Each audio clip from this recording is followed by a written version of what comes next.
Before we begin on our lesson from Sunday, I want to make a couple of clarification points on something that we discussed a week ago Sunday. We were in chapter 23 of Matthew, and we were talking about the hypocrites, the Pharisees, and all the woes and stuff like that.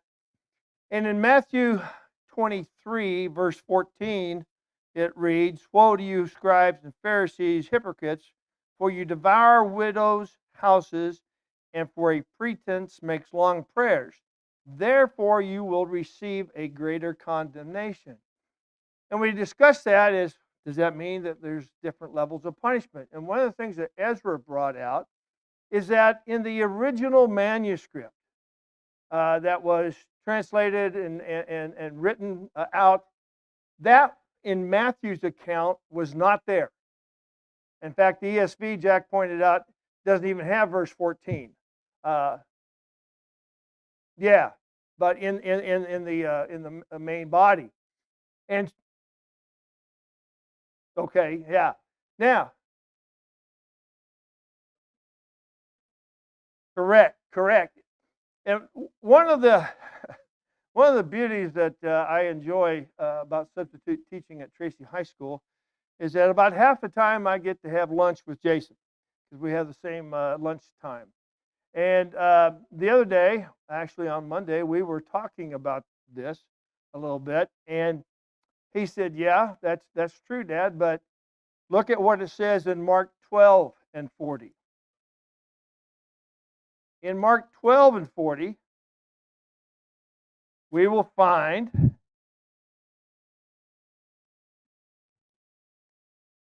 that it does say that. It says, "Whoever devours widow houses and for pretense makes long prayers, these will receive greater condemnation."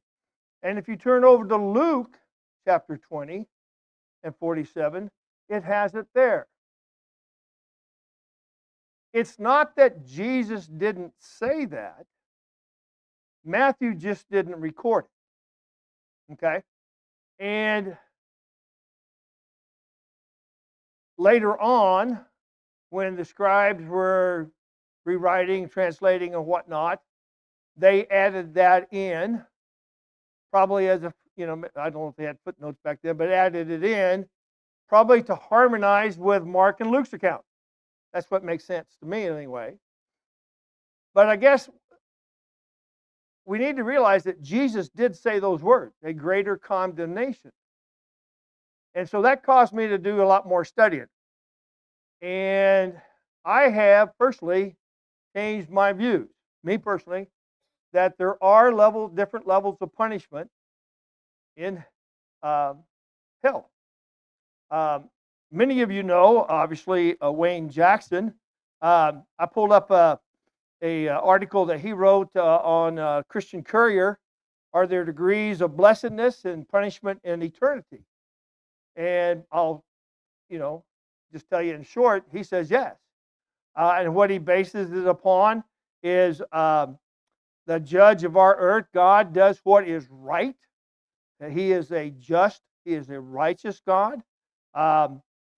He also talks about in the Old Testament there was more punishment or a more severe punishment for premeditated murder than for manslaughter. Anyway, I wanted to clarify that, and what I would urge everybody to do is on your own research this. Yes, Wayne.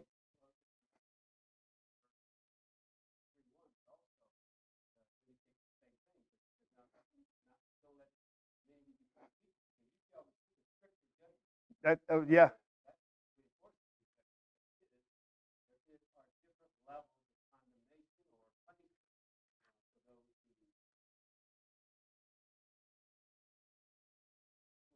Yeah, and the thing, I mean, don't get me wrong, hell is going to be hell.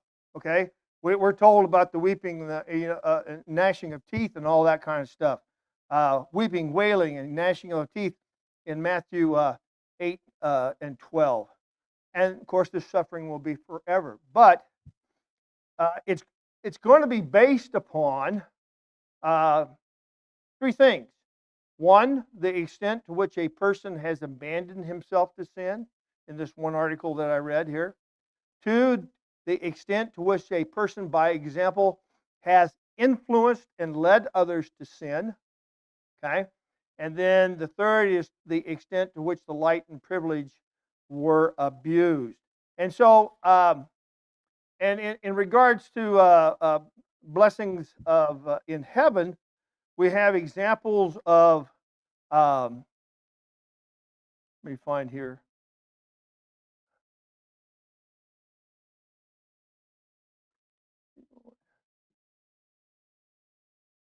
In one of his parables, Jesus told of the nobleman who entrusted to each of 10 servants an equal quantity of money with which to do business. And we know that he went away. And when he came back, he called them together to have them give an account. Uh, One who had invested and then made tenfold, he gave him authority over 10 cities. The one who invested and made five more, similarly got 5 cities. And of course, the one man who did nothing with it lost it all. And for the purpose of what we're talking about, simply note that the two men who had increased their investments were rewarded according to their respective results. Okay? Even Jesus says in the scriptures, at the time of his return, will repay each person according to what he has done. And so I, I'm going to continue studying it and more. And I would certainly encourage all of you to do the same thing. And, you know, I'm not saying by any means that if you're going to hell, it won't be miserable, because it will be. Are there any questions, thoughts? I just really felt like I wanted to kind of clarify that a little bit. Mark.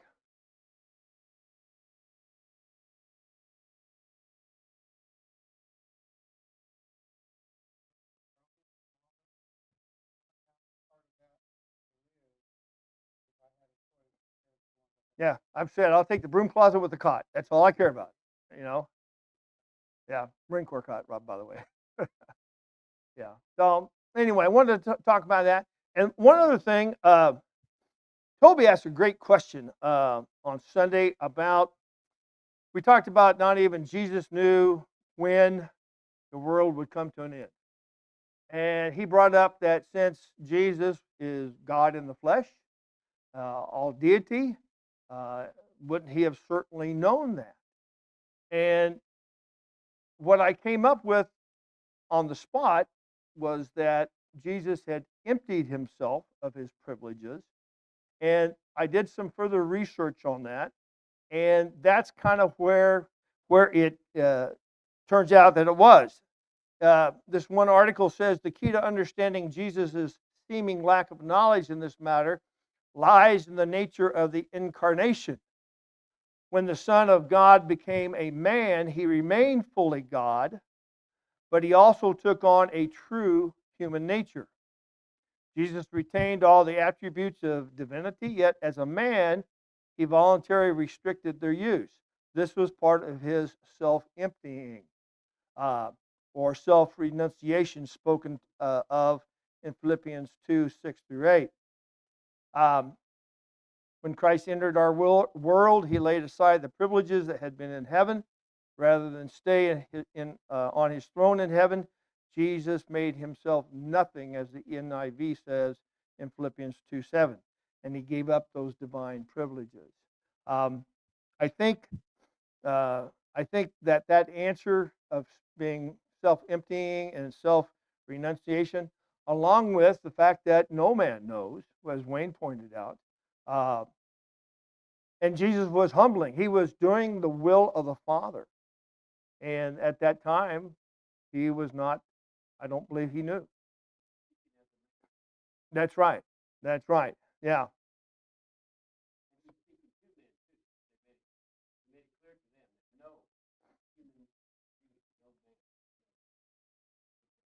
That's right. So that was a great question. And I'm glad he asked that. Any thoughts on that? Oh yeah. Just be ready. Absolutely. Okay. Um, Let me turn back here. Matthew. Okay, we're in Matthew 24.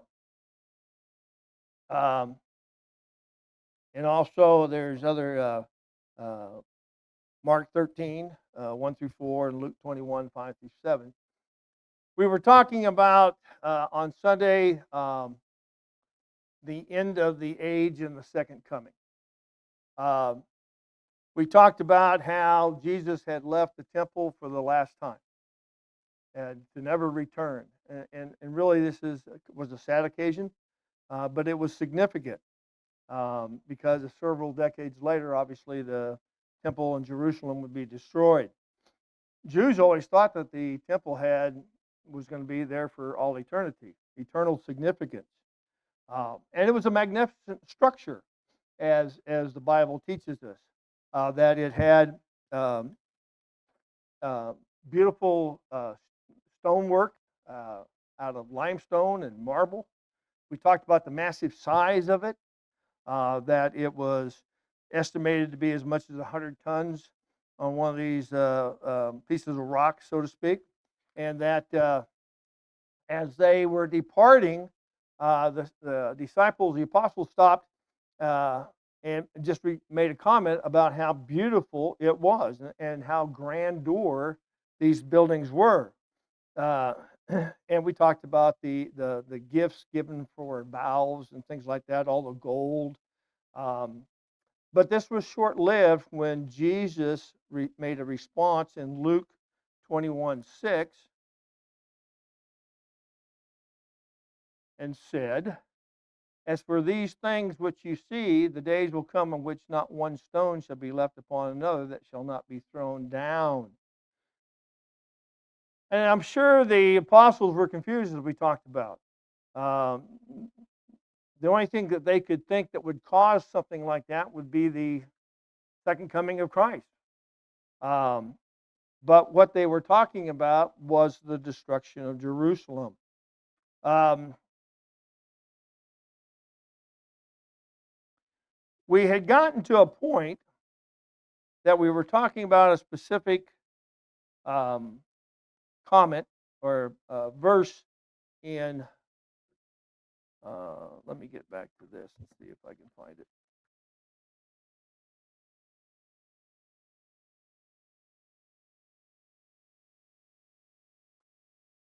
About the one who endures to the end, he will be saved. I made the comment that uh, Jesus was referring to the destruction of Jerusalem, and that he was, because of the crisis that was going to occur with the persecution, he was afraid that on these non-signs, if you will, uh,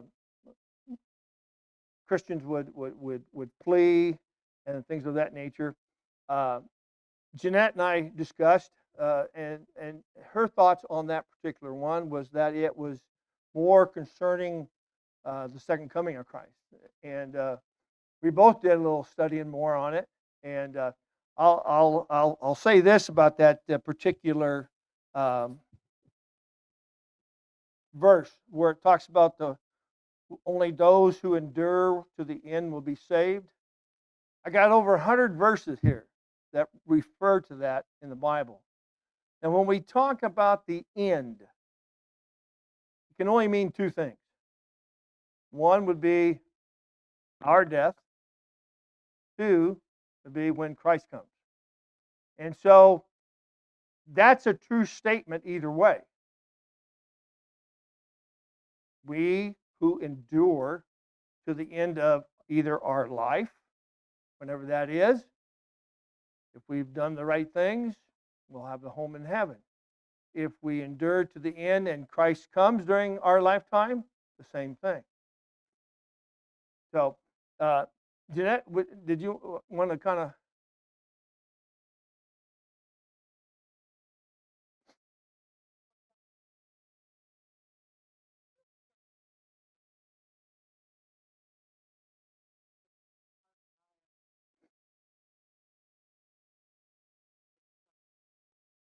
Yeah.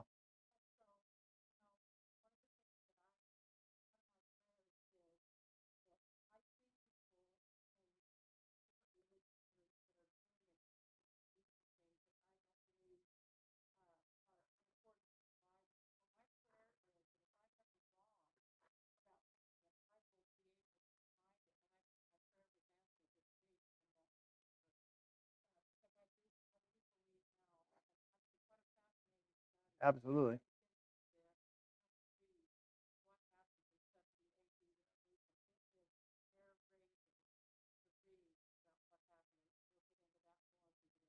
Yeah. And as I told you when you called me, I appreciate so much questions like that. I mean, listen, we all are going to learn from each other. That's one of the best ways of learning. And maybe I have an idea about something and you have a different idea about something. Let's dig deeper. I really enjoyed trying to find the answers to some of these things, uh, and it makes us we got to get past the milk and honey and get into the meat and potatoes of things, and study these deeper things. And that's one of the things that when I have lunch with Jason, we can get into some pretty deep conversations, and I enjoy that. I enjoy that. So, any other thoughts on that? Okay. Let me kind of find out where I'm at.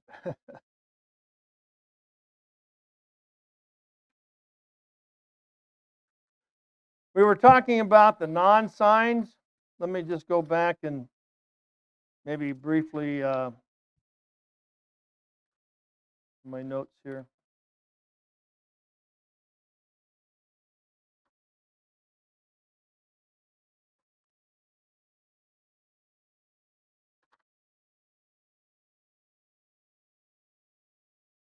So Christ began his teaching with several non-signs, as we talked about, and the reason he would do that, or he did do that, was because the destruction of Jerusalem would be such a traumatic event for the Jews that those looking for the fulfillment of Jesus' prophecy might think that any and everything was a sign that it was about to happen. Uh, and I'll give you the example: if somebody had predicted that my house was going to be destroyed in some sort of a catastrophic a storm or something, if it started raining one day, I might get worried. I might get worried. And the other thing that makes it difficult, we talked about a little bit, is that um, some of what Jesus talked about was in this apocalyptic imagery. And it's very vivid and it's very strange. Jews understood it a lot better than we do. And one of the things that they talked about in one of the additional reading articles was two mountaintops, snow covered mountaintops. And as you look at them from different angles, you can see two. But at some point, as you walk around, they line up. And you're not sure almost at times which is which. One of the things that it said here in uh, Roper's book was that it was difficult to understand, and it is for us today. Christ did not want his followers to be misled, okay? So he first cautioned them about the possibility of misleading signs. He talked about false teachers, false Christ, not to go after them. A few tried, but nothing stuck, so to speak. He talked about wars and the rumors of war. These were not to alarm the disciples. Jesus explained those things must take place, but that is not yet the end of Jerusalem and the temple. Of course, we know in history at the time, the Roman Empire was at peace during that particular moment. But history tells us it was not long after that the war again erupted. Natural disasters, we talked about that a little bit, such as famines and pestilence and earthquakes. Jesus called these merely the beginning of birth pains. So now we get into the new part, crisis relating to the church, such as tribulations and false prophets. Jesus warned his followers to expect persecution. Uh, he says, they will kill you, they will hate you, Many false prophets will arise. People's love will grow cold. You will be flogged, delivered you to the courts and prisons. Brother, this is what's really sad to me. Brother will betray brother to death. Father will betray child. I can't even imagine that. Children rise up against parents. What was Jesus' answer to all these? Do you remember? He promised them what? Don't be afraid, because why? He'll be with them. He promised to be with them even if some were killed. The promise, not a hair of your head will perish. What does that mean? Even if you're killed, not a hair of your head will perish. That has to mean, I think, that they would not perish. The Lord was promising them the ultimate victory in the resurrection. I think that that's where it comes from. Jesus promised the apostles that as they were brought before the courts, the synagogues, that the Holy Spirit would inspire their words as they made their defense. Remember, he said, don't worry about what to say. And that's reassuring. And then we know also that the spread of the gospel was going to take place. Let me try to find that real quick.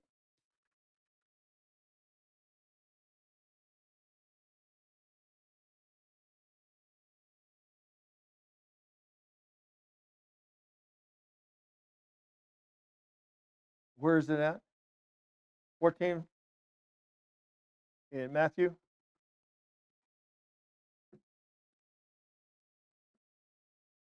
Twenty-four 14. Thank you. Yeah, and this gospel of the kingdom will be preached in all the world as a witness to all the nations, and then, only then, will the end come. That's interesting when you think about that. And we know that Paul wrote, I think it was in Colossians 1:23, about 63 AD, about 7 years before the destruction, that Paul was able to write that the gospel had been proclaimed in all creation under heaven. Does that mean that every single person heard it?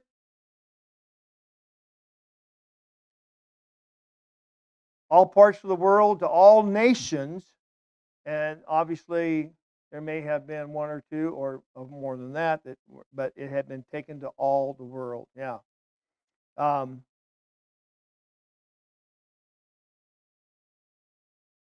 Yeah, Jesus wrapped up the list of non-signs by saying, "This gospel of the kingdom shall be preached in the whole world as a testimony to all nations, and then the end," talking about Jerusalem and temple, "will come." Um, Again, it's interesting that several weeks later, immediately before his ascension, the Lord would give the apostles a great commission, right? Go into all the world and preach the gospel, make disciples of all the nations. And of course, the book of Acts tells a story how Christ's followers accepted that task of taking the gospel to the remotest part of the earth, Acts 1 and 8. This would require time. Yes, Wayne.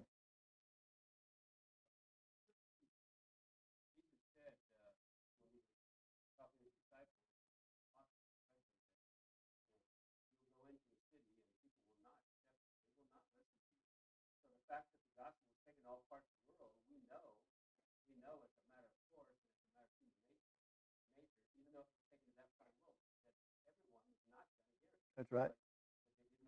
They didn't want to. Yeah. They had a choice, and that's where Jesus talked about, shaking the dust of his feet and move on. Yeah, they did their part. Yeah, very interesting. Other comments? Yes, Galen.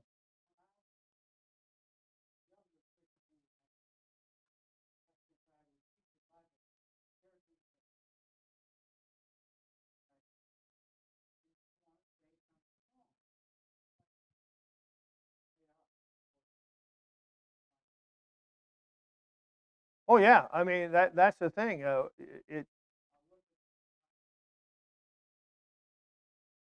It's a big responsibility in teaching.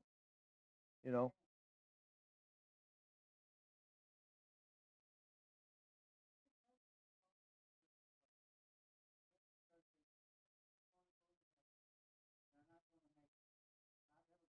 Yeah.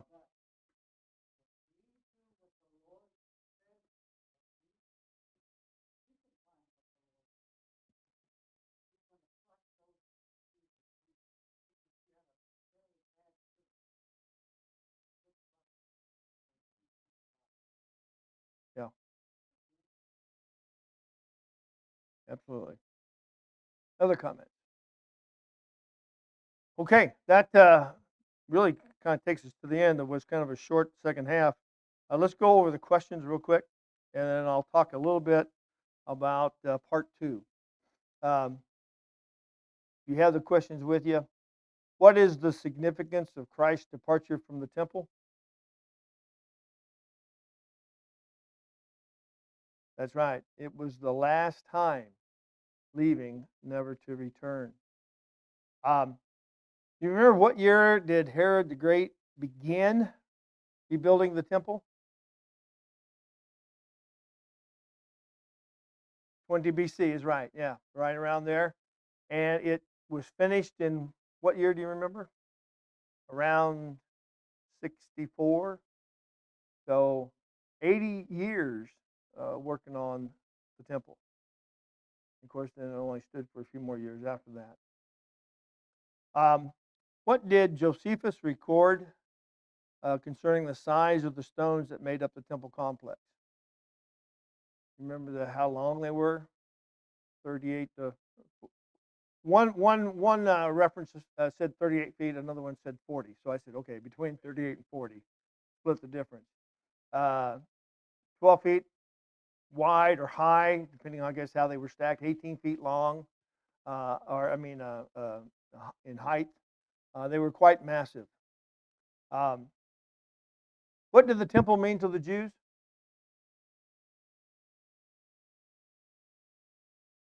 It meant everything. It was had an eternal significance to them. They thought it would never, the only way it could be destroyed is if Jesus was coming back to establish what they thought at the time his earthly kingdom. Uh, they didn't quite get it until day of Pentecost. Okay. We talked a little bit, and we're going to see, I think, a little bit more of this in lesson 99, which is part two of the end of the age and the second coming. Oh, let me ask this, and this is not a question, but when we talk about the end of the age, what are we talking about as far as what they thought back then?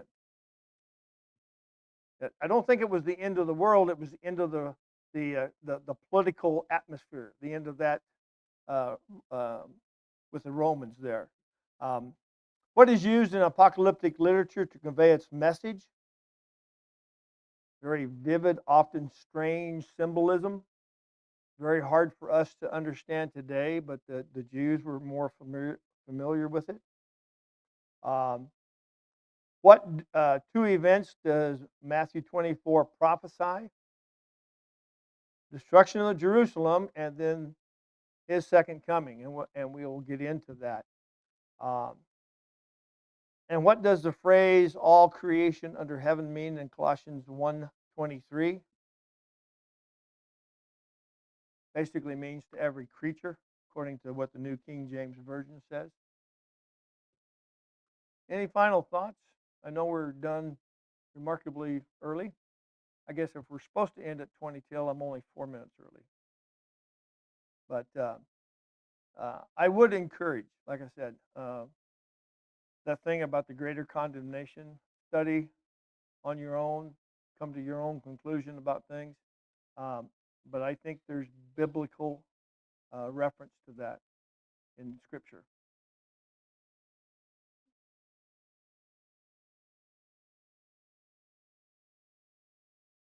Right, right.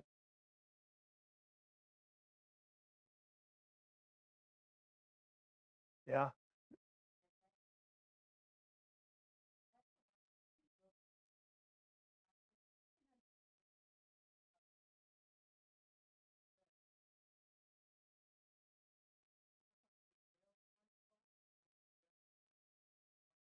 Absolutely. I couldn't agree with you more. There was one scriptural example of um, a servant knowing that he was supposed to be doing something and just flat out refused to do it. And then there was a servant who didn't know what he was supposed to do and did the wrong thing, and he got lesser stripes. Talks about than the one who knew what he should and refused to do it. Got the greater stripes, beating, bigger beating. Yeah,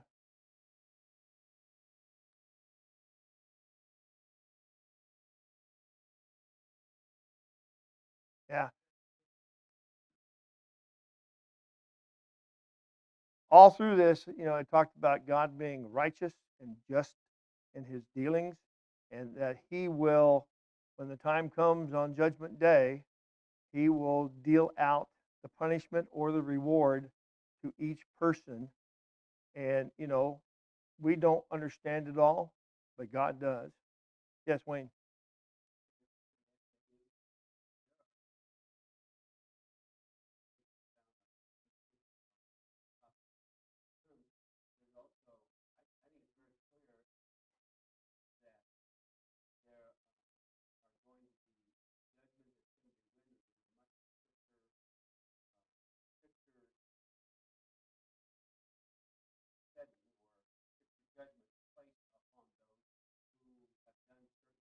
Right.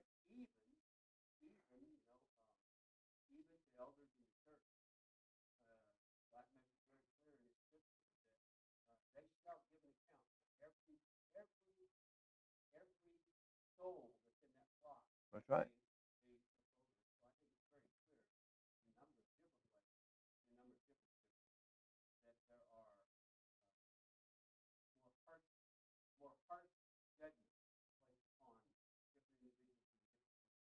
Yeah.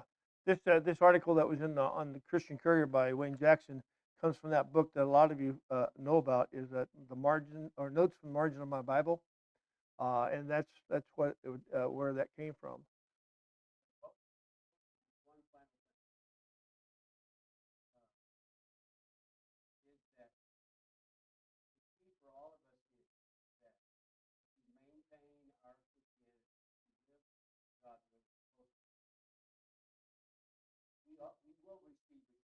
Hmm.